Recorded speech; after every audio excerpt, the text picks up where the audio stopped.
ògo nítorí ìwọ ni ó dá ohun gbogbo. Olúwa, ìwọ ni ó yẹ. Ẹjọ́ ń tayé ń pè yín lọ, Jehovah, ẹjọ́ ń tayé ń pè yín lọ.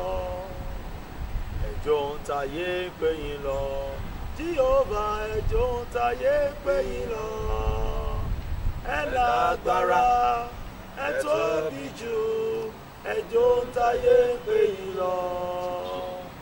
Ẹ lágbára, ẹ tóbi jù, ẹjọ́ ń tayé ń pè yín lọ.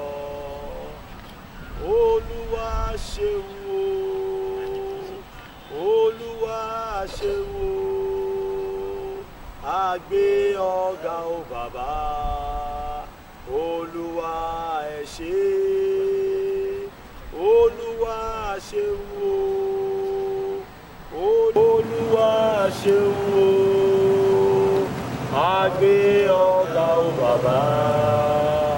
Olúwa ẹ ṣé.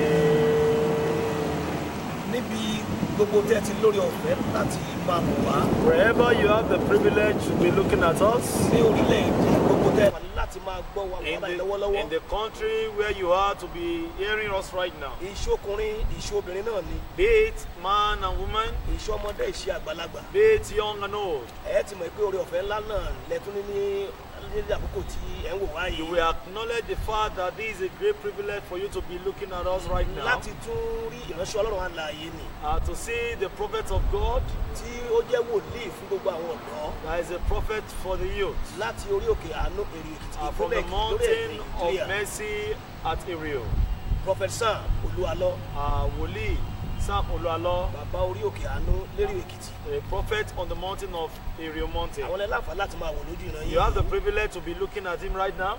Ọ̀rẹ́ mi tí ó ń ṣe agbẹ́dẹ̀gbẹ́yọ̀. My friend that is interpreting. Àná ni wòlíì Ọlọ́run alààyè. Is a prophet of God. Aṣọ́nibárẹ́. Aṣọ́nibárẹ́ by name. Eléyìí jẹ́ pé tí wọ́n jẹ́ amúgbálẹ́gbẹ̀ẹ́ fún àwọn bàbá wa wòlíì Sam Olúalọ́. And he is like helper to our father Prophet Sam Olúalọ́. Orúkọ tèmi náà ò yí padà o. And my name have never changed. Orúkọ tèmi ni Bóròdé ọmọ Olódùmarè. My name is Bóròdé. The name mentioned. Ọmọ Olódùmarè, bàbá Orísun Ayọ̀. The name mentioned. Láti orí Orísun Ayọ̀ ní ìlú Adó Èkìtì ní ìpínlẹ̀ Èkìtì. From Adó Èkìtì, Nigeria. Ẹ jẹ́ kí lórí ọ̀fẹ́ láti jẹ́ kẹ́ tẹ́wọ̀. Let me give you the privilege to stretch forth your hand. Kí bàbá wòlíì kí wọ́n kọ́kọ́ gbàdúrà fún wa. And let the prophet God pray for us. Ayérayé tí ò yí padà. The ancient of days that changing not. Ọlọ́run àwọn wòlíì. The Lord of the prophets. Ọlọ́run tí ó máa ń pè ní. The Lord that called one. Ọlọ́run tí ò yí padà. The Lord that changed not. Ọlọ́run tó ti wà kí ayé tó. The Lord who have been before the world was established. Ìwọ tí ó jẹ́ agbára fún wa. You have been our power. Ìwọ tí ó jẹ́ ipá wa. You have been our strength. A gbé orúkọ rẹ ga ní wákàtí. We lift up your name at this hour. A wí pé ẹ ṣé. We say thank you. Olúwa gba ọpẹ́ wa. Lord receive our thanks in Jesus' name. Ẹ̀mí mímọ́ gba ìyìn wa. Holy Spirit receive our thanks. Ògo ni forúkọ rẹ. Glory be unto your name. Gbogbo ibi tó ti lórí ọ̀fẹ́ láti Wherever you are having privilege to be looking at us. Ọ̀rọ̀ jáde àṣẹ tẹ̀lé. The word come out with authority. Gbogbo irinṣẹ́ dìde tì. Every instrument of rigor. Gbogbo irinṣẹ́ dìde tì. Every spirit and instrument of rigor. Lórúkọ bàbá ọmọ àti ẹ̀mí mímọ́. In the name of the Father, the Son, and Holy Ó Ghost. yẹ kó gbiná lára. Shall be cancelled by fire in your body. Mo wí nígbà kejì. I said the second time. Gbogbo ọwọ́ tí ọ̀dájú mọ̀ọ́mọ̀ gbélé ọ. Every wicked hands that have been laid upon you. Ìtàn mọ̀ọ́mọ̀ gbélé ọ. That have been laid willingly upon you. Tí ò jẹ́ kí ayé ẹ̀ sún síwájú. That is allow your life to progress. Tí ò jẹ́ kí ìràwọ̀ rẹ̀ ó sún síwájú. That is allow your stars to progress. Lórúkọ bàbá ọmọ àti ẹ̀mí mímọ́. In the name of the Father, the Son, and the Holy Ọwọ́ Ghost. yẹn kó gbiná sọ. That evil hands shall be roasted by fire. Ibi tó ti ń wò mí yẹn. Wherever you are looking at me. Ibi tí òkùnkùn parí sí ayé ẹ̀ sí. Wherever the darkness world have concluded your case. Tó ṣe ń fìnira gbé That láyé. makes your life in difficulties. Ọlọ́run àwọn bàbá mi. The Lord of my Kó fathers fi ọwọ́ iná tú ayé ẹ̀ shall sí. deliver you with the hands Wàá of dẹ̀ fire. láàánú gbà. And shall deliver Nírọ̀lẹ́ yìí ìwọlẹ̀ rí kan. This evening you are the one that next for testimony. Glory be to the name of the Lord. In just my name we pray. Gbìyànjú kó máa share message yìí Make báyìí. sure you share this message. Máa invite gbogbo wá gbogbo àwọn wòlíì. and invite the sons of prophets. Pàtàkì jùlọ gbogbo ẹ̀ tí ẹ máa wá sí glorious generation. Especially those of you that normally comes from Glorious Generation So mi ò program. ní fẹ́ kó má share message. I won't like it for you not to be sharing this Màá fẹ́ message. kó má share ẹ̀. I will actually like and appreciate it Torí if pé you àwọn share àdúrà it. kan máa jáde. Because there are some prayers that will come out Àwọn ọ̀rọ̀ kan dẹ̀ máa jáde. and there are some words that will come out Tó máa yí ẹ̀ ṣe. and I will deliver your life. Lórúkọ Jésù yóò dára fún Shall- ẹ. In the name of Jesus Christ, shall be well with you. Thank you, God bless you. Ẹ ṣé kí Olúwa kó bùkún fún yín. ẹ máa ní oore ọ̀fẹ́ ní àkókò tí a wà yìí You will have the privilege this junction we are nítorí pé ìbéèrè àti ìdáhùn ló máa pọ̀ jù. because it's going to be a session of question and answer. mo sì fẹ́ tọrọ àyè lọ́wọ́ bàbá mi wòlíì Sàmúlò Alọ́ And I want to ask for the privilege from our father, Professor láti jẹ́ kán mọ̀ Mulalo, wípé ìbéèrè ni ó pọ̀ jù ní àṣálẹ́ yìí to let him know that he's going to fill up with questions. tí mo sì mọ̀ pé wọ́n máa fi àyè gbà mí. And I know he's going to give me the privilege. ṣùgbọ́n kí a tó máa wọnú ìbéèrè àti ìdáhùn náà But before we step into question and answers, kí mo fẹ́ kí ẹ rán àwọn ọmọ adámọ́gùn létí àwọn iṣẹ́ ìránṣẹ́ tó fi tí a bá wà láti oṣù mélòó kan I tí yóò wáyé want lọ́la. you to remind the sons of prophets what the thing we have been considering. Màá rán yín létí iṣẹ́ tí ó wáyé. I will remind you what we are going to consider, Iṣẹ́ tó máa wáyé náà ni pé and that work is a máa ń ṣe ìpàdé wòlíì méje. there is a 7 hours, 7 Wákàtí prophets, méje 7 hours, 7 prophets ní ìlú Ìkẹjà at níbí. Ikeja here right now. So iṣẹ́ àkọ́kọ́ nìyẹn. That's the first message for you. Ìkejì, The second one, à ń bá àkórí kan bọ̀ láti oṣù tó we are kọjá. considering a particular theme since last Irú month, ènìyàn the kind of people tí ayé rẹ̀ nílò. that your life needed, Tí ò gbúdọ̀ fi ọ́ lẹ̀. that must not leave you. Àwọn kan ti rí irú ènìyàn tí ayé There are wọn nílò. people, there are some of the people actually encounter this set Wọ́n of ti people. fi ayé wọn sílẹ̀. They have actually left them. So nǹkan kan lè dá wọn padà. Something can bring them So back. n tá fẹ́ ṣiṣẹ́ lé lórí And that's what we want to be considering tomorrow.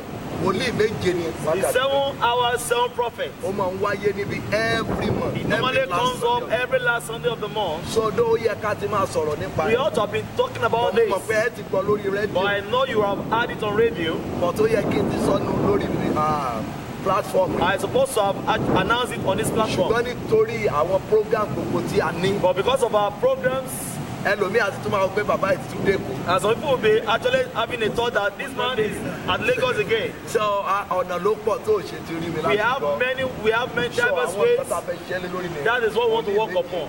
Lẹ́yìn ẹ̀. 7 hours, 7 Irú ènìyàn tí prophets. ayé ẹ̀ nílò. And the kind of people your life Ayé ẹ̀ ti needs. nílò tó jẹ́ kó ti lọ mọ́ ọ̀nà. And the kind of people your life needs and you have lost them. So gbogbo ohun tá a fẹ́ ṣiṣẹ́ lé That is what we want to work upon. Shall be well with you. ẹ já bẹ̀rẹ̀ báyìí bàbá wòlíì. Let's start by saying, ẹ ń sọ pé irú ènìyàn tí ayé èèyàn nílò like, the kind of people your life needed. ṣé ká gbé Ọlọ́run sẹ́gbẹ̀ẹ́ kan ni Are we actually leaving God aside? ènìyàn ní ó tún máa ran ènìyàn lọ́wọ́. Is it man that we actually need apart from God? Ẹ ṣe Thank you. ẹ mọ̀ pé wòlíì ni mí. You know, I'm a prophet, Mo dẹ̀ jẹ́ nìkan tó jẹ́ pé màá fẹ́ sọkàn Ọlọ́run fún and I'm the kind of person that will tell you the mind of God. mi ò tí ì fi Ọlọ́run wọ̀nyí báyìí o. I've not shown you God right now. Tẹ́yìn bá rí Ọlọ́run bó ti rí If you see God as it is, So as you it will is, physically, ẹ ó wọlẹ̀. you will actually sink into the ground. Kò sẹ́ni tó lè rí Olúwa There is sókè no lórí. one that can actually see God in his mind. Mósè Moses, tá a lè sọ pé Olúwa that we can say he see God, akọ̀yìn sí rẹ̀ lórí. he only saw the back view. Ìkejì Secondly, ìgbà tó máa padà when he came back, tó lọ gbàwẹ̀ àtàdúrà I went fasting. kí lẹ mọ̀ tó bá bọ̀ mẹ́. What do you know that happened? Wọ́n ní ojú ẹ̀ They say his eyes, ojú rẹ̀ yí padà. his eyes changed. Àwọn èèyàn ò lè wojú rẹ̀ People mọ́. could not look at his Tí eyes. bá fẹ́ sọ ìjìnlẹ̀ fún yín If tá I a want ṣe to lè tell, wojú ẹ̀. if I don't tell you the secret, Bí ìgbà tí Àpólò gbé èèyàn lójú it's like you are having Apollo on your eye. lójú.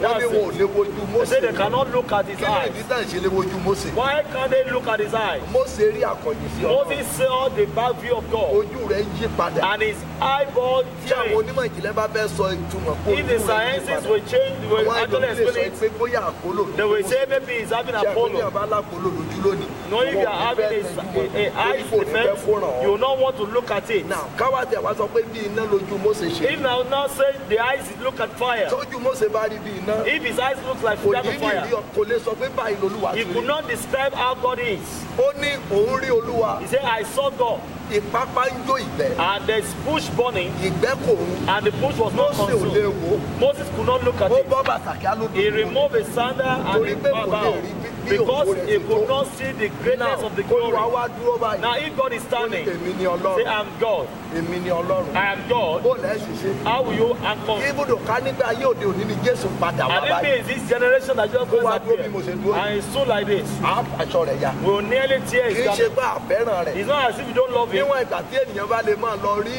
pásítọ̀. If you Wọ́n see gbàgbọ́ pé pastors, ká fọwọ́ kan aṣọ you believe pásítọ̀. in the garment of pastors. Ẹ rí i pé àwọn kan tó bá mọ̀ pé wòlíì lè tàbí pásítọ̀ Some lè. people when Àwọn they kan máa ní notice that ìgbàgbọ́ débi you pé are a prophet or wọ́n lè lọ pastor, máa fi ọwọ́ kan they ilẹ̀ might be níbi tí touching the ground where you are ẹni yẹn gbà standing, kọjá. where you pass Ènìyàn by. nìyẹn. That is human. kò tí ì ṣe Ọlọ́run. That's not God. So now ibi tí mò ń lọ sí ni pé The place I'm going to is this. nípasẹ̀ ènìyàn ló fi lè rí Olúwa. Through people you can see God. Òótọ́ ni mo sọ fún ẹ I'm yìí. telling you the truth. Irun tá à ń sọ yìí, What we are saying a now, ó darí ẹ̀ sọ́dọ̀ we Ọlọ́run. are going to direct you to But God. ènìyàn lọ́lọ́run máa lò fún ẹ fún But God will ìdílé. use man for your lifting. Kò sí ẹ̀dá tó wà There is láyé nobody here on earth láì sí ènìyàn without men. kò lè dìde. You cannot be lifted. Yóò dára fún mi. Shall be well with you.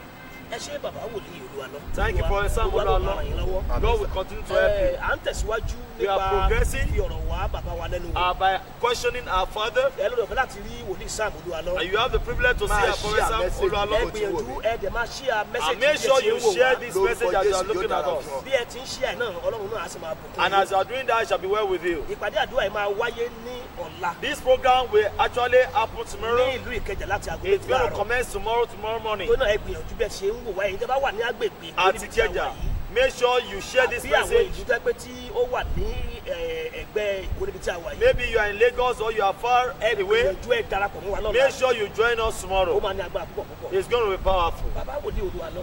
Báwo ni èèyàn ṣe lè mọ ẹni tí yóò ràn lọ́wọ́? How can àbí we tí ó- know the person that will help one or that will lift one up? Ọ̀rọ̀ ńlá lẹ sọ yìí. You are asking a great question. Ọ̀rọ̀ agbára. It's a powerful Ṣé question. rí ènìyàn tó máa ran ènìyàn lọ́wọ́ tàbí Someone tó lè that gbé will yẹn assist or that will lift one up.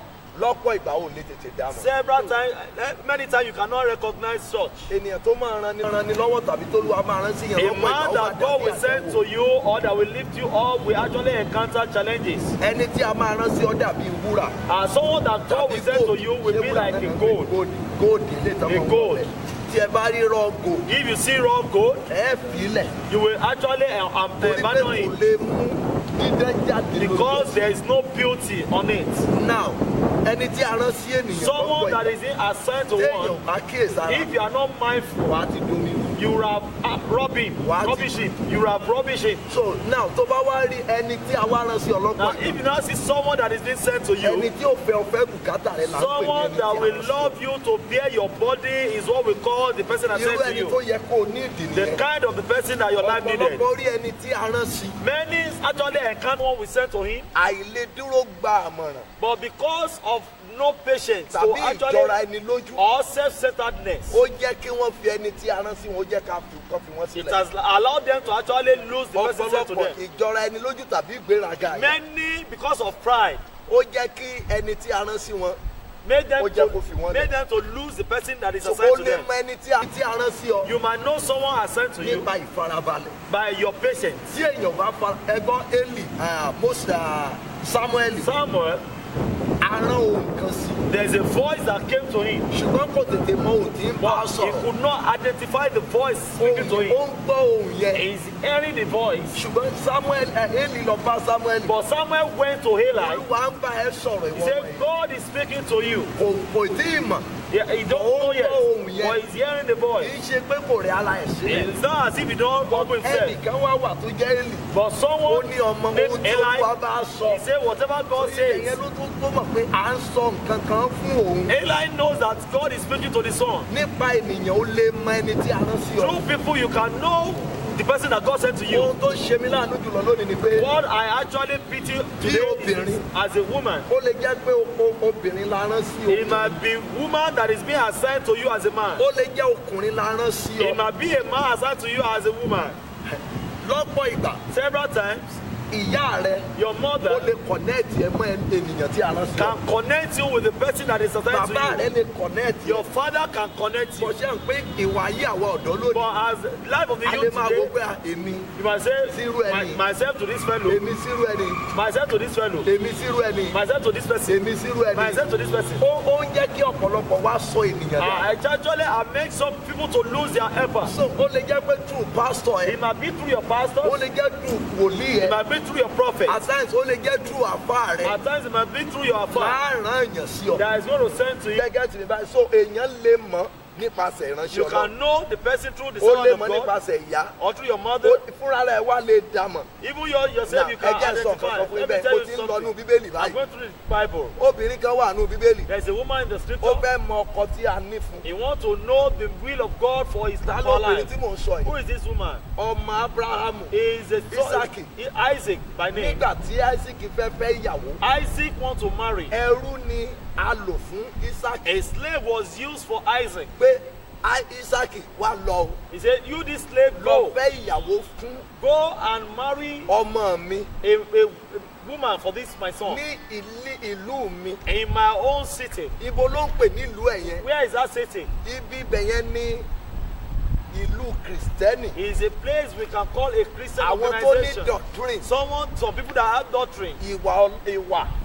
their behaviors and Ìwà. character, their Pé character. lọ síbẹ̀. Say Now, go there. obìnrin yẹn náà wá wà nílé ibi tó wà. That woman was in his Ó father's ti house. díù fún ìgbéyàwó. She's due for marriage, Ó pinnu nínú ọkàn rẹ̀. and she have a thought, Ẹni tí n bá kọ́kọ́ bá pàdé. a decision that the person I first mo meet bomi fún. and I give water. Tí n bá pàdé. If I met, Ọ̀dọ̀ rẹ̀ gangan màá ti lọ́kọ. that's the place I'm going to marry Ó from. lè mọ ẹni tí a rán sí You ọ. can know the person assigned to you Nípa ìmọ̀ àyà. through your spirit, your inner spirit. Ó lè mọ ẹni tí a rán sí You ọ. can know the person assigned to you Nípa ìgbàgbọ́. through faith. Ó lè mọ ẹni tí a rán You sí can ọ. know the person assigned to you Nípa àlá. through dreams. Ó lè mọ ẹni tí a You rán can sí know the ọ. person assigned to you Nípa ọ̀yàyà ṣíṣe. through good behavior. Ó lè mọ ẹni tí a rán sí ọ nípa ìfẹ́. You can know the person assigned to you So through love. ọ̀nà pọ̀. There are many ways. Ọkùnrin ẹrú yẹn náà ti pinnu nílé ẹ̀. That particular slaves actually determine Ẹni tí n bá kọ́kọ́ bá the pàdé person lóbìnrin. I meet at the Níbi riverside in this particular Òun ni city ó jẹ́ ìyàwó ọmọ olúwa. will be the wife to the sons of my Ọkàn boss. àwọn méjèèjì láì tí ìgbà ti They pa. have the same mindset. So nípa ọkàn, Through mindset, wọ́n mọ ẹni tí a rán sí they wọn. know the connection. Ẹ ti rí iye ibi tí mo mú You yín lọ sí can báyìí. actually figure out the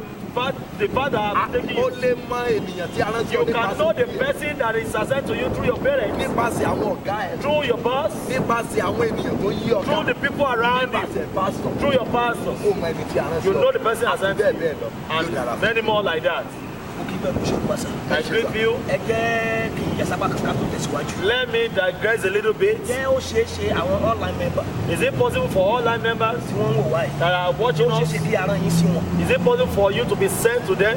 Ẹ ti tún fẹ́ máa mú mi lọ sí ọ̀la ẹ̀. You want to take me to where I don't like? Àwọn tó ń wò mí mọ̀ pé a rán mi sí wọn. Those that are watching me, they know that I'm being sent to them. Ó ṣe é yẹ kí brọ́dà wa kan ti wà online. It's possible for our brother, one of our Brother brother to be Abiara online. láti US. Our brother Biara from US. Mo wà ní ìlú òyìnbó níbi 2 weeks ago. I was overseeing like 2 weeks ago. Mo wá ń minister. I was ministering. Mo ní kán gbàdúrà. I said you should pray. Mo ní ẹjọ́ ẹ̀yin online members. Say please, you online members, Ẹ̀yin náà gbàdúrà. you to pray Kẹ́ ẹ mọ́ kú ikú òjijì. so that you not die suddenly. Mi mọ̀ bí mo ṣe pe àdúrà yẹn lóyìnbó. I could not remember how I But mo called it rántí in pé ó wà English, online. but I know it's online.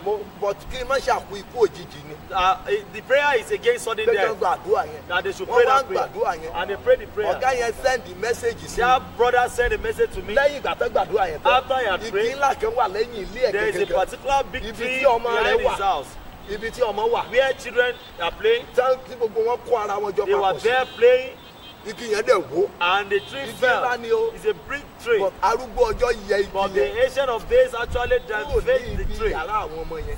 from the place where the Ó children yẹ sí were, ẹ̀gbẹ́. and he take it to our Lọ́jọ́ tí side. wọ́n gba àdúrà. The day he prayed, Ìbámu sì gbọ́n gba I àdúrà. didn't mean he Bóyá prayed. ìbá kó òkú ọmọ jáde. Maybe he was burying his Kò rí children. mi sójú. He did not see me physically, Ṣùgbọ́n aràn mi sí. but I've been sent to Ṣe him. kékeré nìyẹn. That is little. Àìmọye ọ̀pọ̀lọpọ̀ tí ò rí mi rí. There are many more people that have Tó not jẹ́ seen pé me, through this online and through this platform, tí a ti sọ̀rọ̀ tó ti rí we bẹ́ẹ̀ ní speak, ayé wọn. and it Mo was mọ̀ pé happening. màmá mi kan ń wò wá I know báyìí. one of our Wọ́n mothers sọ will look kankan fún mi at lórí us. òkè ní program tá a parí tán. She told me Wọ́n ní something on wọ́n the sọ pé mountain. nígbà yẹn mò ń bọ̀ láti ìlú òyìnbó I was coming right from lọ́jọ́ overseas Wednesday tó kọjá last week mo wá Wednesday, yà sí orí òkè Ìkòyí and I came to wọ́n ní ó sọ pé Ikoyi. Olúwa tó ẹ́ pé ó rán He said, òkùnrin Lord, if truly you called this pé man lórí òkè tó wà yìí on this pé mountain kó where tó he di is, aago méjìlá before pé kó 12, tó di aago méjìlá before aago 12, mẹ́fà before ìrọ̀lẹ́ 6 pé p.m., ṣe nǹkan báyìí do this thing for màmá me. mi ẹ̀ ń sọ fún mi pé bàbá And the mother says, ọ̀rẹ́ "Father, yín ẹ̀gbọ́n yín your friend, ó ti your wà nílùú báyìí báyìí He báyìí says pé in kí lè so tó ṣù pé nǹkan báyìí báyìí ṣẹlẹ̀ mi ò nídìí he láti said sọ this ọ́ thing happened. I don't need to ṣùgbọ́n tell mo you mọ̀ that. bó ṣe ṣe kán wò mí But I know it's possible for us so to be tí mò ń looking at gbìyànjú us. láti sọ fún yín What bẹ́ẹ̀ I'm ni pé trying to tell you ohun is yẹn ṣiṣẹ́ fún the wọn voice work for á him. dẹ̀ fi lò mí fún ọ̀pọ̀lọpọ̀ And so I've been used mélòó for ni ká her. sọ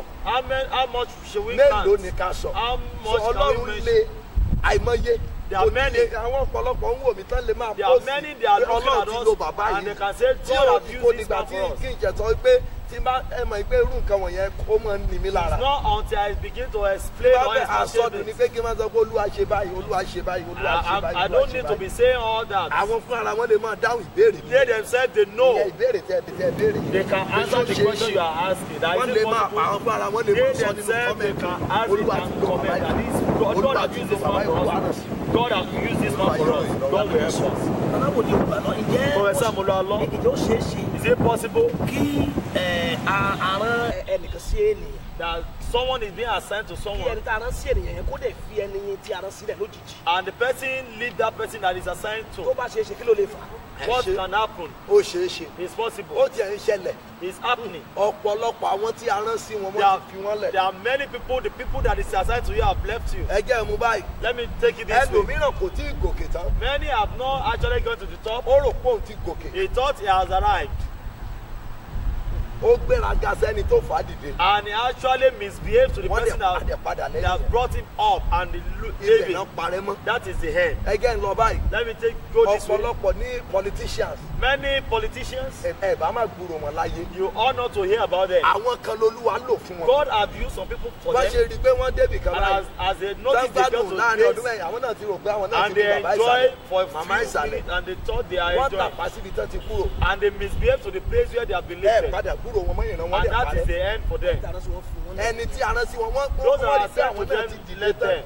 wọ́n àdẹ̀ tí débi tán lọ sí And they are yet to get to where they are going to. ẹ Paul àpọ́sù wípé Paul Apostle kì í says, ṣe pé ọwọ́ mi ti tẹ̀ it's tán not as if I've Ó ní actually èmi laid hands on it sapá, mo and sì ń still nàka. struggling to receive it. ọ̀pọ̀lọpọ̀ ò tí ì débì kankan Many have not gone to the final ọ̀dà place. eléyìí tẹsímọ́nì ni This ṣùgbọ́n is the ìbànújẹ́ testimony, tẹsímọ́nì but it's a sad news. nílùú Èkó tí mo wà In yìí this Lagos where I ní am, ayé àtijọ́ in the olden days, bíi mo ń sọ̀rọ̀ bíi 10-12 years like ago 10-12 years tí ago, n bá wá sí ìlú Èkó yìí mo whenever máa I come to káàkiri ilé Lagos, àwọn I èèyàn. normally told Lagos, àwọn amúrọ̀bà kan wọ́n wá fẹ́ lọ pa ìdílé kan and an armed robber want to actually Wọ́n máa ń kill wá some bẹ̀ family. every time ni. They normally comes there mo every wá time. wò wọ́n And I look at màá them. gbéra láti èrè I will leave Rio. ọmọ Sunday driver mi wà Even bẹ́ẹ̀ my driver knows àwa about it. Èkó We now travel to Lagos. We go to Lagos. We go agbéra back. níbi 4 We leave Láti Rio at Èrè.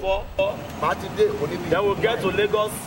màá wọnú ilé yẹn I will get to that I'll family. go see them. We'll be there títí táyé wọn fi dà until their life will change lójijì suddenly.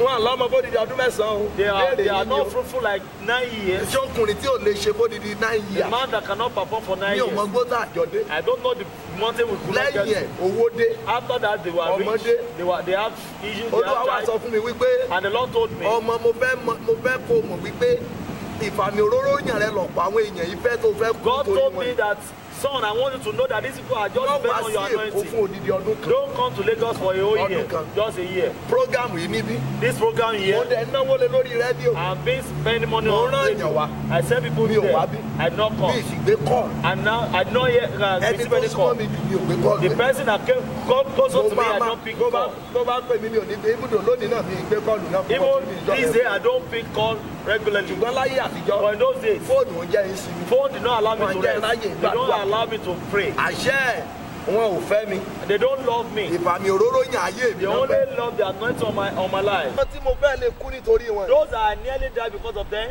torí pé wọ́n pè mí lódidi oṣù kan because they called me mo for a dẹ̀ sọ whole mọ́ month, Olúwa mo wí fún wọn gbà and I yẹn told them that God Mi actually ìgbọ́rọ̀ wọn. instructed me. ọwọ́ adọjọ́ kan mo wà nígbà ọdún kan gẹ́rẹ́gẹ́ A year exactly. torí tí wọ́n ní mo ṣe lọ gba bíríbírí ibì kan wà tá a ti ń gba bíríbírí Because of them, I went drive party ó in máa a kọjá particular place ó in dẹ̀ ìgbà Lagos. àtijọ́ lọ rí We ẹ were á together gbèké lógun before. orí ọ̀sà We go through the lẹ́yìn orí ọ̀sà ocean. yẹn á wá lọ sí inú Then òkun after the ocean, we go by the seaside. a lọ gba bíríbírí ọjọ́ mẹ́ta mẹ́ We went there 3 àwa days bọ̀ àwa fasting. débi ilé yẹn We got to the Pé kí n particular wọlé, house kí n for me wẹ̀. to step into the ilé wọ́n compound. dídí fún mi nílé yẹn ni o tí I was wàhálà bá given ṣẹlẹ̀ a sí room wọn there. bẹ́ẹ̀ tí wàhálà bá ṣẹlẹ̀ If they have sí problem wọn bá there, wọnú yàrá yẹn if they enter the room that I'm sleeping in, ogun máa ṣẹ́ that battle will be over. èmi mo gba gate man èmi mo gbàdúrà sí I'm the one that pray over the gate man issue, gate and man tí mo mọ orúkọ ẹ̀ mo we pè employ the báyìí gate man. ó ní I don't know you The sir gate man say, I don't know you. ẹ fọ ara yín gbà sí. òótọ́ ni mo sọ fún ọ yìí tí n bá sọ fún ọ nǹkan tí n bá lè sọ jáde Whatever I lẹ́nu tell you from this mouth, kí ni èsì mo fẹ́ tàn yẹn lé I lórí don't need to deceive you. ṣé owó ẹ̀yìn tó wò mí mo fẹ́ tàn yẹn Is lé it lórí by your money I'll be deceiving ṣé you? mọ́tò yìí ni mo fẹ́ tàn Or yẹn is lé it lórí your car? kò sí béèlè No. tí màá fi tàn ọ́ I can't mi ò kúkú deceive ní you. sọ̀rọ̀ máa sọ fún ọ pé nígbà yìí máa fi wá sórí online Instead tí of màá me sọ coming bàbá online deceiving you, kí ni mo ṣe ń wá kiri nínú iṣẹ́ what is olúwa that I'm looking kí for? ọ̀rọ̀ adúró sórí òkè kí mo gbàdúrà I'll jẹ́jẹ́ just be on the tó mountain praying. pé kí eléyìí tí mo ṣe ó ní mi lára díẹ̀ It pay me to be on the mountain tí praying bá ń than ṣe é ṣe yẹn deceiving lè you. mú mi sóò ṣé ìgbà yẹn màá wá sọ pé mo fẹ́ tàn Then I can't deceive you. èmi mo sọ pé kán mu I'm the one that said they should employ the gate ó man. ní ó tún pé ó ní okay let me call my ọ̀gá Say, let me call my ọ̀gá náà sọ boss. pé we don't know any we don't expect any And they say, we don't expect any visitor. visitor We don't expect any mo sì visitor. tán padà And I turn my car. ẹni tán náà expect The visitor person that said doesn't One expect accident. visitors. They have one accident before. tí accident yẹn lead sí kí ẹgbẹ́ wọn kan ní partial stroke And the accident lead to partial stroke. odidi oṣù mẹ́ta náà lò nínú igbó ọ̀dọ̀ mi They spent 3 months with me on the mountain. tí hospital kọ̀ wọ́n tí ò sí Even the nǹkan hospital abandoned tárìn them, kí ni yẹn rejected tún lọ sí them, ojú yẹn fọ́ and they actually lost their sight. ojú ríran And they gained back their sight. agbára padà Power, they regained their wọ́n sọ strength. wọ́n dùn kan ti tán And they are happy that they have arrived. ìbéèrè yìí ló jẹ́ lọ́bẹ̀ torí It's your ọ̀pọ̀lọpọ̀ question náà that tí ò makes tí people go tí there. ọwọ́ ẹ̀ ò tí ì kan And there are some many Tóró- people who have not iṣẹ́ actually ní arrived. mẹ́sẹ̀gì yìí nǹkan agbára ni This message is so powerful. ó máa ń ṣẹlẹ̀ sáwọn wòlíì náà o It happens to ó máa ń prophets. ṣẹlẹ̀ sí àwọn pásọ̀ It happens to ó pastors. lè jẹ́ pé ọkùnrin la rán sí It might wòlíì be bí a man that is assigned to a prophet. ọ̀tọ̀ ní èrò There are multitude. ọ̀tọ̀ ní There are multitude are parts. ọ̀tọ̀ sì ní ènìyàn And we have good ènìyàn people. tí a bá rán sí èèyàn máa ń fẹ́ èèyàn fẹ́ bùkátà ènìyàn Good ni people that is assigned to one will ó bear máa your gbà ọ́ body. bí ayé rẹ ti rí They will accept you the way you are. ó máa gbà ọ́ bí iṣẹ́ rẹ ti They will rí accept you according to your work. mo wá ní olúwa I say, Lord, mi ì tún padà wọlé onílé lọ sùn mọ́ I will not go to another fellow's Wait. house to sleep in this Lagos. mo dẹ̀ yí padà And I program thought, yìí la fẹ́ ṣe ń jọ we yẹn want to do this program. aṣọ tí mò ń gbé kiri látọjọ́ mẹ́ta And the garment I've been Mo fi moving wá around, minister nínú I Ìkẹjà. used to actually minister here in ní Ikeja. oṣù méjì sẹ́yìn bóyá 2 months ago, èmi àtọmọ mi wà bẹ́ẹ̀ myself and my son were àti there. ọ̀rẹ́ mi ká wà bí i And my friend, we are BI. mo wá rí dráìbà wa mo wá ní And I saw our ọkùnrin driver, I say, àfíìsì sani tí máa ti fẹ́ bá ṣe wá ní whenever I want àfíìsì to joke with sani him, I will kí call ló him dé by name. What lè happened? gbórí sókè níbi He tó could not kù lift sí. up his eyes. kí ló ṣẹlẹ̀ What happened to you? ọ̀rẹ́ mi wá ní gba nǹkan tí mo bá ẹ rà My friend said, receive what I brought for kò you. lè gbà He could not receive kí ló it. ṣẹlẹ̀ sí Say, ọ what happened to you? ó lóun gbọ́ nǹkan kan Say, I had something. ó ní bàbá báyìí He báyìí said, so man. ó ní nǹkan báyìí ti ṣẹlẹ̀ Say, so thing have happened. ó ní ṣùgbọ́n ọ̀rọ̀ tó sọ He láàrín said, but the last word is, bá jẹ́ pé wòlíì àlọ́ tí I didn't be prophet, Allah is still with me. ogun ìmọ̀ kò rí This battle will not overcome me. But today, ní sọ nǹkan kan we mọ́. could not speak any longer.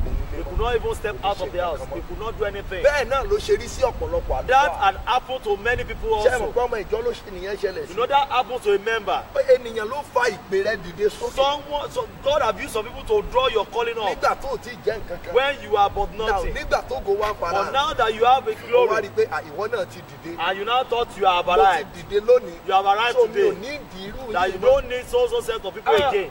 àwọn òun ló dẹ̀ polongo ẹ̀ And they are the one that actually proclaim your tó yẹ name. pé ẹnìkan ló mú mi lọ lú òyìnbó báyìí Someone brought, someone take me to overseas mo now. wá dé lu òyìnbó tán And I got to mo overseas. wá rí àjòjì And ènìyàn I kan see lójijì another àwọn person. kan ló ṣokùnfà bí mo ṣe lọ yẹn Some people actually torí pé mo ti wá helped rìn me for me to be jìnnà get to be mo ti there. ní àwọn ọmọ kan sí He said, lóyìnbó I've gotten some àwọn tó sons ṣokùnfà bí mo ṣe lọ níbí overseas. mo sọ Those wọ́n that di actually ọ̀tá helped me to táwọn get yẹn bá there, níṣòro I náà stand against them. àwọn tó ràn mí lọ́wọ́ níbí wọ́n If lè má those people níṣòro have the problem there, those that are here might not have problem. tẹ́ni ẹ bá níṣòro mo máa níṣòro lọ́rùn. If that person have problem, I will have problem ká ní there. pé mi ò fi àwọn ti bí And if me, I did not leave the people in Nigeria, I will be able to come back to tí ò them. bá sí ti àwọn yẹn If not for them, mi ò ní ní orí ọ̀fẹ́ láti I will lọ not síbi be able táwọn to yẹn find ti rí. myself where the people see me over there. ohun tó ń ṣe ọ̀pọ̀lọpọ̀ That rèé. is what is happening to many. òun ni mo pè ní ewu ìgbà ìrọ̀rùn. That's what I call evil at the junction of ease. Ewu ìgbà ìrọ̀rùn. When you are at comfort, the evil that is ìyẹn there, ló máa ń lé ènìyàn lọ jìnnà it nínú ayé sends ènìyàn. away good people ok in ẹ one's lọ́wọ́ life. ọ̀pọ̀ àwọn ọmọ tó ń jẹ́ evangelist Go lónìí. and observe the evangelists ẹlòmíì today. ìgbà tó wọnú mínísírì kò lè dá pé àdúrà. Some evangelists, when they go to ministry, they could not call ọ̀gá prayer rẹ̀ á points. tírèèdì ẹ̀ títí títí. And his boss will train him pé ìwọ náà pè àdúrà. you to call prayer ọ̀nà points. àwọn àdúrà ọ̀gá rẹ̀ náà là á jí And lé they o. will start to Tí a be bá ti calling dé the prayer point of his boss. àwọn kò léèyàn kò mọ èèyàn He rí o. has nobody, he Through knows that nobody. ministry. Through that ministry, ó ṣeé ṣe kó wá ti mọ èèyàn bíi he will méjì now mẹ́ta. know 2 or 3 people. òun náà wá rọra mọ́ fọgbọ́n. He will now bá buy. àwọn yẹn náà sọ̀rọ̀ He will díẹ̀ not be díẹ̀ speaking díẹ̀ with those díẹ̀. people. àyèmí náà ríran Yeah, àwa I máa can lálàá see èyí vision. ìgbà yẹn náà wá bẹ̀rẹ̀ sí He lálàá. will begin to have dreams. èmi náà lè ṣe bí ìtọ́jú Yeah, I can do like my ó boss. lè di báàgì He papọ̀ might take his bag kó náà jáde kó lólúwa ti and pè go out and say God is calling kó bẹ̀rẹ̀ him. sí lọ bú jáde. I start doing revival. onísọjí àgbáyé ọmọ Revivalist has come. The abẹ̀rẹ̀ son sí of ṣe sọjí Babajide, lọ àmọ̀ ṣe and we sọjí start lọ. doing nígbà revival. tí wàhálà bá wá dé When problem now comes, àwọn yẹn tán bá ti rí i pé tí àánú èèyàn ọ̀pọ̀lọpọ̀ ń ṣe mí. I pity many people. ẹlòmíì tó bá dórí tẹlifíṣàn tàbí Some ojú people when they rédíò go to TV àwọn or èèyàn lè radio, tẹ̀lé ọ lónìí people can follow you today. fọ́dún kò lè jọ ọdún mẹ́ta It's just for 3 years. tán bá tẹ̀lé ọ fódìdí ọdún mẹ́ta When they follow you for 3 tẹ̀lé years nǹkan tán fẹ́ and they could not receive tán bá what they are lówó looking díẹ̀ for, dání wọ́n if lè they are a padà little lọ bá bit ẹni rich, yẹn they kan lọ will bẹ̀. go back to the former ìwọ place. yẹn tán bá ti padà kúrò ní ayé ẹ̀ And they wàá will just discover pé abandon wàá padà sí you. back You to just square one. notice that you go back to square one. òun lẹ́ ṣe ṣẹ̀rọ ẹlòmíì You see á some lọ ra people, tẹlifíṣàn they go and buy TV. á lọ ra kẹ̀kẹ́ They go á lọ and gbé bá buy ọ̀gá rẹ̀ wòlíì They rẹ̀ go and take it to their á lọ gbé prophet bá again. pásẹ̀ pé wọ́n ní kí n lọ tayín They lọ́rẹ̀ say that I dájú should come and give you ó fẹ́ gift. kẹ́ni yẹn súre fún un He padà want that person to ìdá bless ti him ṣá ìdá ti ṣá. They have been actually striked. so ìdí ni ẹ̀jẹ̀ ṣe rí ọ̀pọ̀lọpọ̀ That's why you see some people they actually be ènìyàn kì í lifted. dá dìde You can't be lifted alone. ènìyàn ló máa ń gbé èèyàn dìde Someone God will use for you to má lift you gbàgbé up. ibi tó o ti Don't dìde forget where you have been lifted. má gbàgbé ibẹ̀ rárá Don't forget where you ó start ti from. kó lọ́lá tó No matter how wealthy you nítorí are. wípé Because ìgbà ìmọ́lẹ̀ wà there is the season of brightness òkùnkùn dẹ̀ tó wà and there is a season of ìgbà kan máa wà darkness. tó jẹ́ pé ìgbà ìjì There is a season of tó storm. o bá ti bá ọ̀dọ̀ àwọn tó o ti dìde If jẹ́ you did not destroy the place where you came o from, lè padà sásìlẹ̀ you can still go back there wà á lè tún dìde to be able to be lifted Olúwa again. yóò ràn yín lọ́wọ́. God will help you. mo lọ́rọ̀ fẹ́ láti kí gbogbo ẹ̀yin tí ẹ lórí ọ̀fẹ́ láti máa wò wá. I have the privilege to be greeting those of you looking at us. ẹ kú ire lẹ́ẹ̀kan sí. That congratulations one Olú more ọlọ́run time. àlàyé náà ni ẹ̀ ń wò lọ́wọ́lọ́wọ́ You yìí. are looking at Prophet jẹ́ pé God, tí mò ń béèrè béèrè lọ́wọ́ tí wọ́n sì ń dá and lóhùn. I'm asking question from him and he's ẹ answering máa us. share program ìbí ẹ̀. Share this message as you are looking at it, bí kẹ́sì máa lọ́kàn pé and have it at the back of your mind ìpàdé àdúrà ńlá ni máa wáyé lọ́la that the great program is coming tomorrow ní ìlú Ìkẹjà ní testing at ground bus stop. Ikeja at Tessigar bus Bẹ̀rẹ̀ stop. láti aago méje láàárọ̀. It's going to start by 7 a.m. tó tomorrow bá morning. ṣe díẹ̀ a ó tún béèrè béèrè díẹ̀ nípa program And ìlọ́ba wa. later we are going to ask questions concerning it. bàbá fún àǹfààní àwọn tó ń wò wá. Our father, concerning the èmi àti yín sọ̀rọ̀ kan lẹ́nu ọjọ́ mélòó kan síbi tá a wà yìí. people that are looking at us, we are discussing not quite long. ẹ tún sọ nǹkan kan tó fẹ́ fara pẹ́ díẹ̀ lẹ́ẹ̀kan. You actually mentioned something that actually want to look like pé ẹ kì í súnmọ́ kàn yàtọ̀ pé ẹ kì í ṣọ̀rẹ́ fóònù. that you are not friend to phones. kí ló dé sà. Why? ẹ ṣe lónìí níbi tí mo dé dúró yìí Today, at this particular point where I Bí mo got ṣe mú fóònù to, ìdání. as I'm holding this phone, ìṣẹ́jú ni kọ́ọ̀lù ń wọlé call ẹ̀ is wá. coming in if you look at it very tí bá well. gbé sókè báyìí If I actually raise it up, kò sígbà kankan tí ò ní dún there is no time that this phone will kò not sí ring. ìṣẹ́jú yẹn There is no season. mo dẹ̀ fẹ́ gbọ́ tolúwa And I want to hear from God. mo fẹ́ pàdé tí gbọ́ tènìyàn And I want to hear from men. kì í ṣe pé mi ò lè bless ẹ látòrí It's fóònù not as if I can't bless you through phone, bọ̀tẹ́ gbọ́ mi dáadáa but let me tell you, tí o bá sọ ara rẹ di ọ̀rẹ́ kìíní if you turn yourself to be friend of this particular phone, o lè rámáyé you might get missing in the gbogbo world. àwọn tó ń pè ọ́ yìí All the people looking at wọ́n ìmọ̀ pé calling you, nǹkan kan wà nú ayé they ẹ know ni. that there's something in your life. kí ni ìdí tí nǹkan dẹ̀ ṣe wà nú ayé ẹ Why are you having something in your torí pé life? o súnmọ́ Ọlọ́run Because you are closer to God. ìjọ tí wọ́n ti ṣí mi níyè ni mo ti ń ka gbogbo àwọn nǹkan wọ̀nyí The sí day nǹkan my bí àṣà. understand was opened as the day Mo máa I ń lò actually dáadáa o. look at this thing and I take it with little. mo máa ń lò dáadáa. I used to use it very well. ṣùgbọ́n bàbá kan lójú ìran But a man in the trance, mo rí i pé wọ́n fún mi ní ọsàn. I saw that I was given an orange, àwọn kan wá mu ọsàn tiwọn. and some people they drank wa their, ti mu they ọsàn took their orange, and I've made to àwọn take yẹn mine. wá mu ọsàn yẹn. And they are taking their orange. wọ́n wá wọ́n mu omi inú ẹ̀ tán. They Wọ́n tún wá bo actually inú ẹ̀, wọ́n they tún bo jẹ, wọ́n they bo jẹ, shot wọ́n bo the jẹ. orange and they ìkẹ́kọ̀ọ́ wa the mú inside. ó bẹ̀rẹ̀ sí fi rèsì báyìí. And ní one- ilé tó máa wà lẹ́yìn ẹ̀ wáìtì They yẹn. play with their own orange. They play it away. bàbá tó wá pín ọsàn yẹn. And that man that actually give wá the sọ fún orange, mi pé ọmọ he said, son, tí ọsàn táwọn yẹn mu tí mo fún ọ yẹn ò mú ti yá. the orange I gave to you, are you still mo with ní mi ò yours? tí ì mú ní I said, bàbá. I'm not taking mine. ó lò bá mú. He said, you were taking mo ní it. ṣé orí ọsàn yìí tó He wà said, lọ́wọ́ that yìí. orange with ó you. ní ìránṣẹ́ ọlọ́run lọ́sàn yẹn o. He said, he's a servant of God. ó ní ṣé orí gbogbo ènìyàn tó bá ti rí i pé ọsàn dùn. He said, everyone that sees that the orange is sweet, ó ní wọ́n á make sure pé gbogbo wọn mu nínú they will ọsàn. make sure they serve the orange. ó ní tán bá dẹ̀ ti mú ọsàn yẹn And tán. after they are over with the wọ́n orange, tún tẹ̀ pé kíní yìí sì kù sára bí they ìṣẹ́. will turn it inside out wọ́n ó họ jẹ. and will eat it up. nígbà bá ti jẹ́ débi tó After lápẹ̀rẹ̀. eating it tán up, mọ̀ pé kíní yẹn ò wúlò and they know that it's useless, wọ́n á gbàdà. they will play it tí wọ́n away. bá sì gbàdà nù. After they play it ó away, ní ìránṣẹ́ ọlọ́run yẹn ni wọ́n lò tí ó ní wọ́n lò ó that means wọ́n sì tún drop a ẹ̀. servant of God has been ó ní used ìgbà and is tán mú being yẹn ó rí dropped. ẹ rí pé gbogbo ìkanra náà fi ń mú. Say when they are tapping it, they take it with all their ó strength. ní ọmọ mo lò yìí láti sọ fún Say, ọ pé son, I use this as an example for you. máa ráyè fún olúwa Have time for God ju pé kó o tó máa ráyè jù fún nǹkan ayé. than for you to have time for the things of the world. ṣé o rí fóònù You see, phone ó dára púpọ̀ o is good, ṣùgbọ́n nǹkan ayé ni. but it's the things of the world.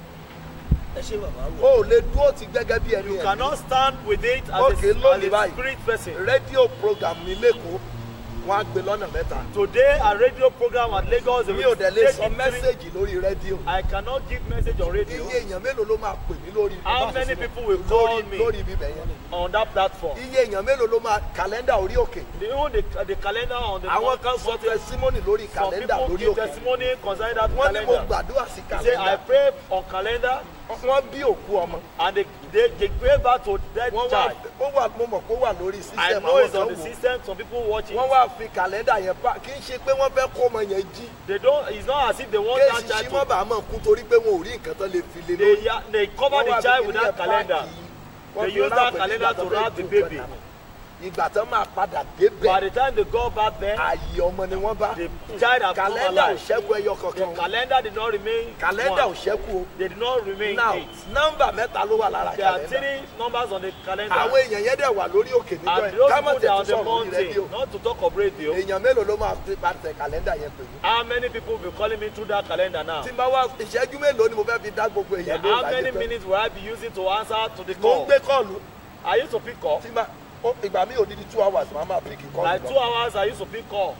mo ti receive léni títí títọ́ rẹ̀ I've received call mi sì ti today sùn báyìí and I've látàná. not slept since yesterday. message on àwọn WhatsApp. bàbá yà pínra wa káàkiri We orí òkè à ń distribute gbàdúrà ourselves on the mountain. We were praying títí tílẹ̀ fi mọ́ till daybreak. láti bílẹ̀ ṣe mọ́ tán Even daybreak, a kúrò ń bẹ̀. we inú leave mọ́tò tí the mo wà mo place. receive títí tí Even in the car where I was fóònù receiving. kú mo tún já jẹ I ẹnu charged mọ́tò. my phone on the in the ẹlòmíì àwọn sọ car. pé òun pé ṣé mi ti pàpà gbé kọ́ọ̀lù bí mo ṣe dúró As I'm standing, yìí miss call tó ti wà lórí fóònù the main score I'm having ó ti máa tó 200 is báyìí. have 200, so ọ̀rọ̀ ni mo dẹ̀ tó ń sọ and yìí I'm still speaking right now. so ọ̀rọ̀ tí mo ń sọ ẹrù kẹ̀kẹ́ ẹ̀ níyọ̀ My car is good. ẹ̀jẹ̀ ló ń lò He's using fuel. ẹ ṣe. Thank you. bàbá wo ni olùwàlọ́. Professor Mulualo, ẹ jọ ẹ gbìyànjú ẹ máa ẹ mi ló ìbéèrè tí mo fẹ́ lórí.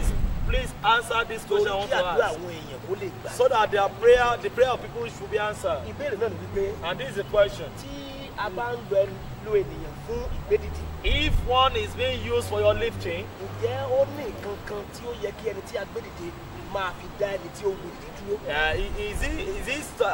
can we find something that you can actually use to stop the person or to appreciate the person that lifts you up? torí pé ẹ bẹ̀bẹ̀ lájẹ́ ìdáyọ̀ Because you beg, that's why I'm going to answer the torí tí question. n bá fẹ́ kó ṣe nǹkan Because if I want you to do something, tólúwa bá sọ if God says, màá sọ fún ẹ pé olúwa I sọ will tell you that it's God that says. bọ̀ tólúwa ò bá wí But if God did not say bá it, nídìí nǹkan lọ́wọ́ if I ẹ need something from màá you, sọ fún ẹ pé olúwa ò wí I will say, God have not spoken, ṣùgbọ́n mo fẹ́ kó ṣe but I want you to do it. tí o bá fẹ́ gbóòótọ́ If you want to hear the truth, yorùbá máa ń pa òwe kan the Yoruba wọ́n á ní they sí say, kí tó bá ń fún yàn lówó the tree that gives gives you wealth. wọ́n náà máa ń tún ìdí ẹ̀ ṣe ni. Yeah, they say normally cultivate it tó o well. bá rí wípé ẹnìkan If you know that someone, ni olúwa ń lò fún ọ God has been using it for mo you, bẹ̀ ọ́ I beg of you, bẹ́ẹ̀ ṣe dúró ìsà as you are mo máa ń standing, sọ mo sọ níbi I kan used to nílùú say òyìnbó. it over, or I mo used to ní say it overseas. pìrìsẹ́ńtà pọ̀ We have many presenters mo ní wòlíì sí pọ̀ and we have many prophets. mo ní bóròdé I say, bro, they, túndé ọmọ ẹ̀dẹ́mà Tunde Omedema, mo ní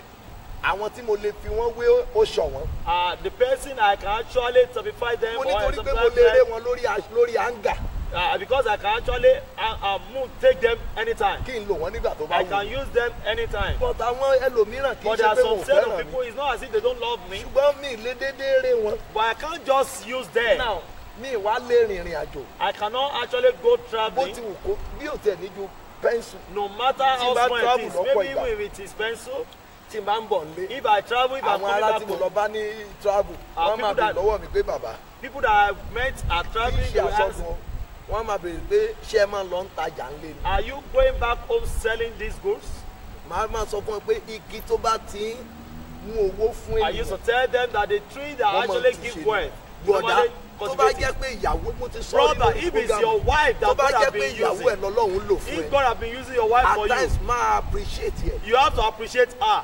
tó bá jẹ́ pé ọkọ ẹ̀ náà ni If it's mo your sọ nígbà kan husband, rí mo ní kò yẹ kí ọkùnrin wà I said it obìnrin sometimes gidi ago. tólúwa ń lò fún ọ The good Ó wife sọ that pé God is o using mọ for you as a size man, aṣọ ìyàwó and ẹ̀. you say you don't know her size. o mọ sáìsì o mọ sáìsì aṣọ don't know the size of your wife. hello ìyá Rónkẹ́ Hello, on the fóònù phone. gbé kọ́ọ̀lù yẹn báyìí I know you not be Kí that àmì call. sáìsì yẹn What is your size? kí ni sáìsì ẹ ti What gbé is the lódì size of ọdún your- márùn you ẹ have ti been gbé living lọ́dún for mẹ́fà 5 years, ọdún 3 méje years, 7 years. kí ni wéèsì What is skẹ́ẹ̀tì your yẹn waist of your shirt? àtúndé náà gbé kí ni ọkọ Say mi o what? nǹkan òjò ọkọ mi yẹn lójú My husband did not ọkọ appreciate òun ló mú it. ọ lọ ìlú òyìnbó ó It's dẹ̀ your wá husband that Nàìjíríà take you ó to bọ̀ láti overseas. gbogbo ayébíbẹ̀ yẹn ó lè rántí kẹ́ You are coming from overseas, you could not do láìsí ẹ something. sọ o need kó máa ṣe àwọn surprise You something need to do surprise things fún ẹni tí kì í ṣe for the kí person ni that ẹ God ló has máa been di owó fún wọn. using for you.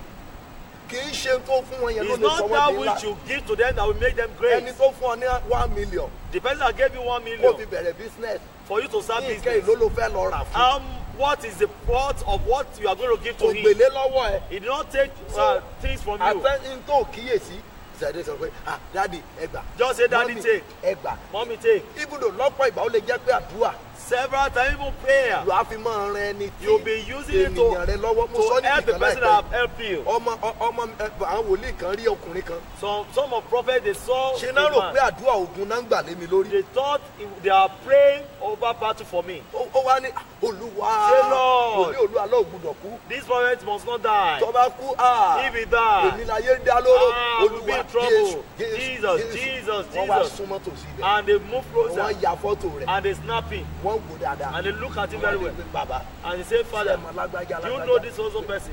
àdúrà tó ń gbà nínú ìgbé ibi tá a ti rí ká He was praying for you in the kò bush. fẹ́ kí n kú He doesn't want me to die. ọ̀pọ̀lọpọ̀ yín Many ẹni of you. ènìyàn tí a ránṣẹ́ lòmíì The person that have sent to that are sent to you, they ìgbà have tó dẹ̀ died. ní orí ọ̀fẹ́ láti gbàdúrà And fún when you have the privilege to pray ìyá for them, ẹlòmíì là ń rán sí there are some people, their mother is being sent to them. nípasẹ̀ àwọn wòlíì abracadabra yóò Two dé fake prophets, wọ́n ti sọ ìyá yẹn di àjẹmọ́ they have lọ́wọ́ turned that woman to be a witch. ìyá yẹn ó ti àìsàn And the woman actually fell sick títí tó fi kú till she owó died. dẹ̀ wà lọ́wọ́ ẹ̀ láti tú ìyá And yẹn you had the money ìyá wa kú tán báyìí to actually help her. ìyá kú tán And báyìí the mother had died now. nǹkan wá wálẹ̀ fún And ọ something came down. ó wá ṣẹ̀ lọ ń rìn kiri And you ìyá are yẹn not ló lọ ń roaming gbàdúrà about. fún ọ tẹ́lẹ̀ The woman have been praying for you ìyá before. yẹn ló ń lọ ọ̀dọ̀ àfáà ló ń lọ ọ̀dọ̀ babaláwo He is fún the ọ tẹ́lẹ̀ woman that is going to the prophet and afar so before. èèyàn máa ń tú ènìyàn tó bá ti ràn lọ́wọ́ tó You normally actually appreciate. wọn wà á You appreciate appreciate those God have been using for you olúwa yóò before. ràn yín lọ́wọ́. God will help you. ká tó máa lọ Before we start going, ìbéèrè kan fẹ́ bèèrè yìí this is a question I want to ask you, Father. What ilé pàtàkì rẹ̀ nìyẹn what position can one find himself? nílò What Ẹ ṣé. position you can find yourself that you sí need ipò tó someone wà láyé tó ní to lift you up? There is no position you find yourself that you don't need anybody. kò bá jẹ́ primary school Even if ló you wà. are in primary school, mo sọ àwọn ìdílé kan wà there are some families, àwọn náà kọ́kọ́ fún mi ní scholarship they gave me scholarship ní primary 3 when I was in primary 3 dé primary 6 to primary 6.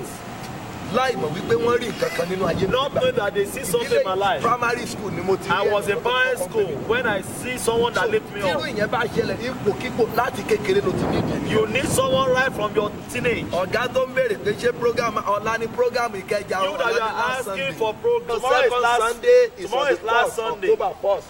Tomorrow is Yóò máa last wà Sunday. lẹ́kọ̀ọ́ náà ní October I will 1st be méjèèjì. in Lagos October But 4th. tí Ìkẹjà But ọ̀la that ni of Ikeja is tomorrow. last Sunday tá a máa ń ṣe níbi tó ti ń lò Last wáyé Sunday of the Ìkẹjà. month is Ọ̀la tomorrow. ni mo rí báyìí lórí online I pé can see it online. kí You a are ní program asking that lọ́la. the Program wà ní program. Ìkẹjà. We have Kò ní program at méje, Ìkẹjà. wákàtí méje. 7 hours on prophet. Ní ọ̀la ni last Tomorrow Sunday, is the 24. last Sunday. So next week is on the October 4th. Next upper Sunday is October 4th. First I will be at church Festa wa ní Ìkọ̀tún at our church at Ikotun and CAC Festa. and CAC Festa. God bless you, sir.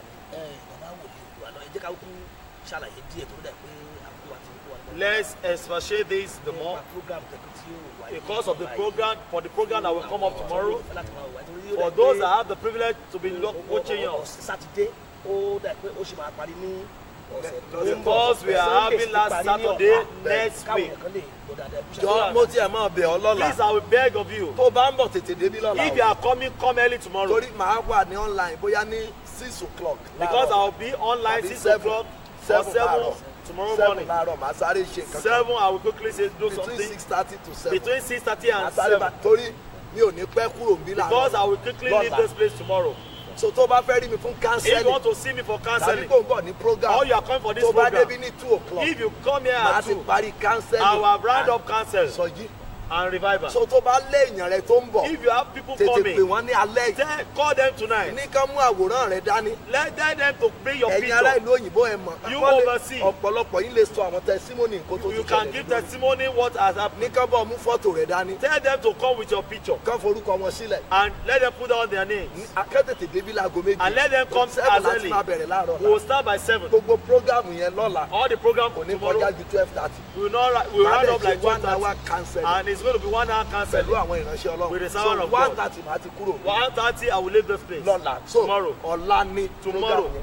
Níbí plot A Ọbáfẹ́mi Awólọ́wọ̀ The way place mentioned. ní testing grand bus stop The place ní mentioned. Agidigbi Ìkẹjà tó bá ti dé ibi tán ti ta mọ́tò yẹn. When you get to Wàá ti the rí place where they are selling glass house cars, ibẹ̀ náà you will pè see ní the testing glass house. That's where we tó call bá it jẹ́ testing pé ọ̀nà ground. Shoprite ló ti ń If you bọ̀ are coming for ShopRite, kọjá Shoprite sísàlẹ̀ after the bí ShopRite, ìgbà a tí ò little, lọ sí Ìkẹjà under bridge. I didn't be as if you are going to Ikeja Wàá under sọ fún ẹni fún mọ́tò tó bá wọ̀ pé You- testing ground ló ti fẹ́ You will bọ́lẹ̀ tell the pé the Olúwa driver ló that you gbọ́ are going to pé Oluwalugbo's ibẹ̀ ló house. ti fẹ́ bọ́lẹ̀. That that's the place you Tó are bá going. dẹ̀ jẹ́ kó ń bọ̀ láti Ìkẹjà under bridge And if you are coming from Ikeja under bridge, kọjá shopping mall yẹn after shopping mall, wàá ti máa wo glass house you have been looking at Glass House. ibẹ̀ ni program yẹn That is the second place gate the yẹn program is coming up. ibẹ̀ la wà wàá ti rí ọ̀ṣà lójú You will títì see bẹ̀ the usher ní protocol àárọ̀ there. la ìpàdé ẹ̀ máa bẹ̀rẹ̀ ní 7 àárọ̀ The program will start by 7 so a.m. ìforúkọsílẹ̀ dẹ̀ máa parí sí 7:30 Putting down your name will end by 7:30. 7:30 láàárọ̀ 7:30 torí tomorrow yí àwọn morning. tó bá ti forúkọ lẹ̀ As sí many 7:30 that put down their name so by tó o bá dẹ̀ 7:30. kò jẹ́ dídán kó rí wòlíì lọ́la It's not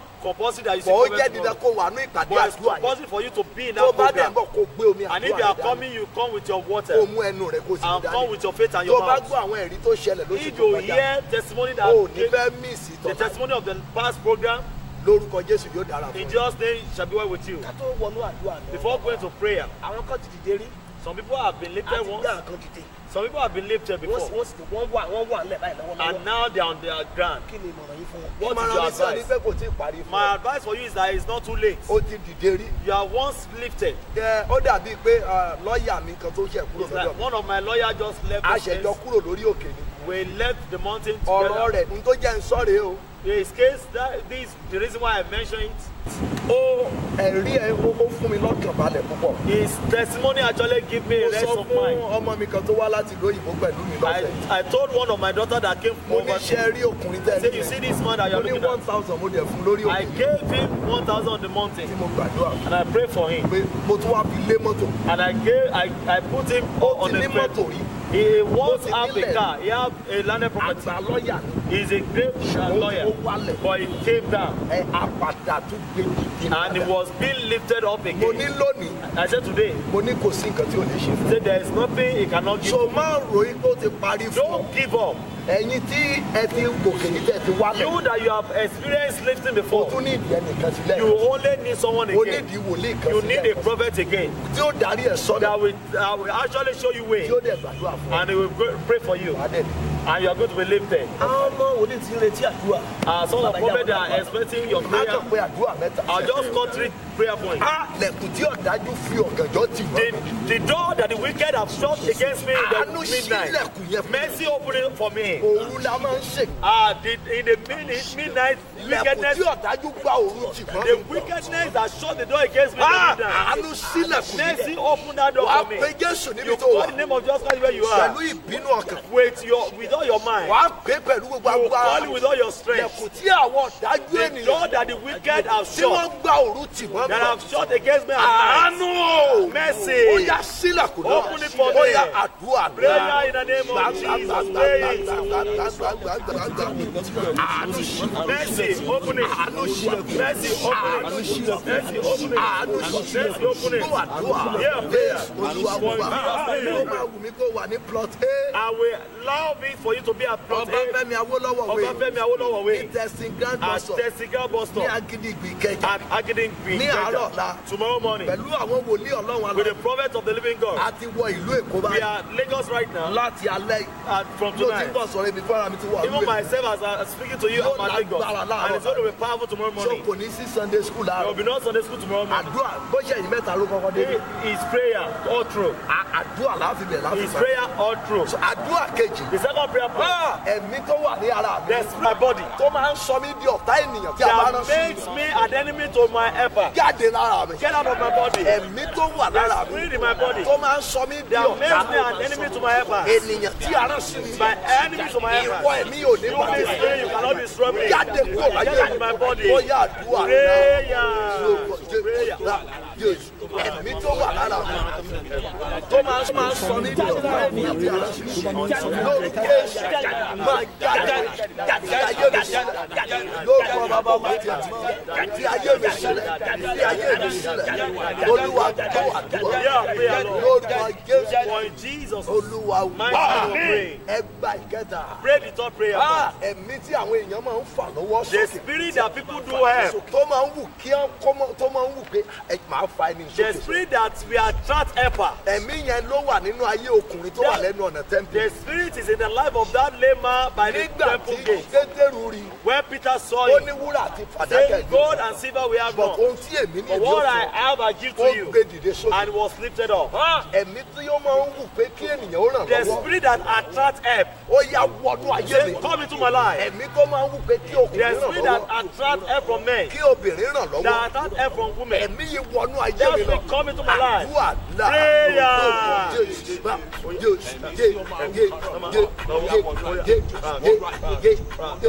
wọnú ayé mi wá. Come into my ẹ̀mí life. tó máa ń wù The kéde spirit that attracts help. Come mo into my gbúdọ̀ life. ṣàánú fún Come into my mo life. gbúdọ̀ gbèjì Come into my life. wọnú ayé Come mi into my life. wọnú ayé Come mi into my life. olúwa gbọ́ àdúrà For in Jesus' jésù olúwa wá mighty name we pray. ìpàdé àdúrà yìí This lọ́la prayer ó máa wáyé ní plot A is going to happen at plot A. Ọbáfẹ́mi Awólọ́wọ̀ It's wé coming up plot A, Obafemi Awolowo way. testing grand bus stop Testiga bus stop. Agídìgbì The Ìkẹjà place mentioned. ní ẹgbẹ́ Coca-Cola That's the place mentioned. tàbí ẹgbẹ́ LTV8 wọ́n jọ ṣí They share the same compound. ẹyọ T junction yẹn ni That is wàá that ti T máa wo junction. glass house yẹn You bẹ́ẹ̀ have been looking at that glass so house. bó o ti ń ṣe bẹ́ẹ̀ As you are doing that, wàá dẹ̀ rí àánú gbà you will receive bá message. mi share message Help me to share this bá message. mi invite àwọn èèyàn Invite tó wà your friends lẹ́kọ̀ọ́ and invite sọ people at fún ọ pé Lagos. wòlíì kan wọ ìlú yìí Tell them, let them know that a ó prophet dẹ̀ has máa come wà into ní this ìpàdé town. àdúrà ńlá kan lọ́la And it's going to anchor a prayer Gbogbo point ẹ̀yin tí a dá dúró. prayer tomorrow. Those of you that have been ẹ̀yin stopped, tẹ́ ń jẹ oúnjẹ ojú oorun those that you have been ẹ̀yin eating tẹ́ the máa ń jẹ drink, oúnjẹ ojú àlá those that you are ẹ̀yin tẹ́ eating máa the ń bára drink, yín níbi tẹ́ ti lò those of you kọjá that you normally find yourself where you have ẹ̀yin once tí ayé been, máa ń fi òwú aláǹtakùn those jà of you lóró that cobweb have been used jẹ́ against ká you, jọ pàdé nínú let's ìpàdé àdúrà come lọ́la together tomorrow to pray. ẹ̀yin tó jẹ́ pé owó máa ń bàjẹ́ mọ́ yín Those lọ́wọ́ of you that normally destroy money, that money is being destroyed tí in your owó hands, kì í bówó lọ́wọ́ that yín you don't gather wealth, jẹ́ ká jọ pàdé nínú let's ìpàdé come àdúrà together and pray. ní àárọ̀ ọ̀la Tomorrow morning, plot A Ọbáfẹ́mi Awólọ́wọ̀ wé the place mentioned testing grand bus stop ní Agídìgbì Ìkẹjà At nílùú Ìkẹjà, Èkó at Lagos. ní ilé olúwa lógbọ́n tó ti ń ta mọ́tò yẹn the place nínú mentioned, warehouse ńlá tó wà ńbẹ̀ ibẹ̀ ní ìpàdé àdúrà that's the place we'll be ibẹ̀ ló having ti the máa program. wáyé lọ́la jẹ́ ń gbàdúrà Let me fún pray ọ. for you. Ọ̀rọ̀ jáde àṣẹ tẹ̀lé. Authority comes with the word. Irinṣẹ́ mọ̀ pẹ́ lọ́wọ́ olóore. The instrument that does not allow you to tarry in the hands of Irinṣẹ́ mọ̀ pẹ́ helper. lọ́wọ́ aláàánú. That evil instrument. Ó yá jáde. Out of your life. Ó yá jáde. Amen. Ó yá jáde. Amen. Ó yá jáde. Amen. Ó yá jáde. Amen. Wá gbọ́ èyí bí ẹ̀mí Hear mọ́ ṣe this ní kí n according sọ. to the leader of the Holy Spirit. Àwọn fẹ́ẹ̀kì The fake people tí wọ́n máa ń fi nǹkan tí ò nítumọ̀ that normally take something, fà ọ́ kúrò lọ́dọ̀ ènìyàn tí a rán sí ọ. take you away from the good people. Ẹ̀mí mímọ́ kó pè yín níyà. Amen. We actually parted Mo you. ní kẹ́mi mímọ́ pè yín We níyà. parted Mo you. ní kẹ́mi mímọ́ kó pè yín Correct níyà. your ways. Gbọ́gbó ló ń kẹta Hear yìí. the third utterances. Ọwọ́ ìrànlọ́wọ́. The hands of hell. Àṣẹ ìrànlọ́wọ́. The authority of hell. Ó yá kó wọnú ayé Step ẹ̀. into your life. Bó o ṣe ń ṣàníyàn As you ta. say amen is not Mo good ní enough. ẹ̀mí yẹn kó wọnú I say ayé that ẹ̀. step into your life. Ọwọ́ yẹn kó wọnú ayé That ẹ̀. hands will step into Kó your wọnú life. ayé Amen. ẹ̀. Kó wọnú ayé Amen. ẹ̀. Kó wọnú ayé Amen. ẹ̀. Kó wọnú ayé Amen. ẹ̀. Kó wọnú ayé Amen. ẹ̀. Kó wọnú ayé Amen. ẹ̀. Kó wọnú ayé Amen. ẹ̀. Kó wọnú ayé Amen. ẹ̀. Lónìí arán mi sí ọ. Today I've been sent to you. Ẹni tó máa ti ara rẹ̀ The dìde. person that will by through him will be lifted. Tó fi gbàgbé ìbànújẹ́ ọjọ́ That tó will ti make you to pẹ́. forget your yesterday Lórúkọ sorrow. bàbá ọmọ àti ẹ̀mí In the name mímọ́. of Father, Son, and Ó Holy yá Ghost. lọ bọ́ sí Bow lọ́wọ́. and encounter with them. Lọ bọ́ sí Amen. lọ́wọ́. Encounter. Lójú oorun lójú àlá In your rẹ̀. sleep, in your dream, Ọlọ́run àwọn bàbá the mi. God of my father. Ó yá kó bẹ̀ ọ́ wù. Amen. Wà á dẹ̀ ráàánú. Amen. Títí di ọ̀la tí Till máa rí tomorrow ọ. when we are going to sit Àti together, tí ó máa wò wá online. that you are going to watch us on this Live platform and online, direct. live and direct. Orí ẹ̀ ò ní gbàgbọ́. Amen. Orí rẹ̀ kò ní sùn náà. Amen. In the pool of Kó ní blood. forúkọ. Hallelujah. Jésù Olúwa wa. Amen.